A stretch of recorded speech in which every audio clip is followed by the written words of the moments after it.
तर हा इथे उभा आहे, तर मी याला काही स्टिम्युलेशन देतो आणि स्टिम्युलेशन दिल्यानंतर तो त्याला काय करतोय, रिस्पॉन्स देतोय. बघा आता हे काय आहे,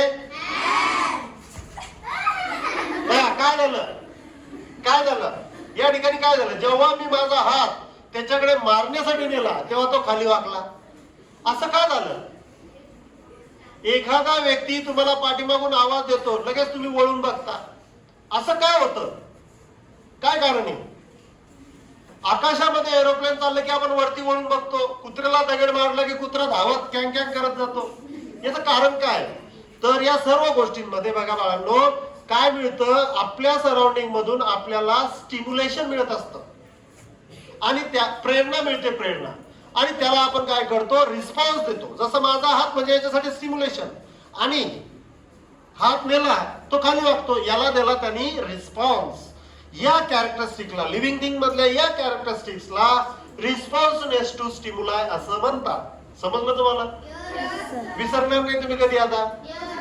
असंच प्लांट मध्ये सुद्धा होतं.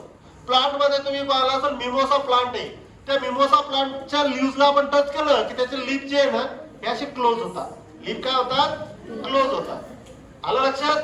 पण ते क्लोज का झाले, आपण टच केलं म्हणजे त्याला रिस्पॉन्स, त्याला स्टिम्युलेशन मिळालं आणि त्याला त्यांनी रिस्पॉन्स दिला क्लोज करून. आलं लक्षात? झाडं बघा तुम्ही, ब्रँचेस बघा, प्लांटचे ब्रँचेस सूर्यप्रकाशाच्या दिशेने जातात. सनलाईट हे त्याच्यासाठी काय झालं, स्टिम्युलेशन, आणि सनलाईट मिळवण्यासाठी ते काय करतात, रिस्पॉन्स देतात. त्याला म्हणतात रिस्पॉन्सनेस टू स्टिम्युलाय. समजलं सर्वांना?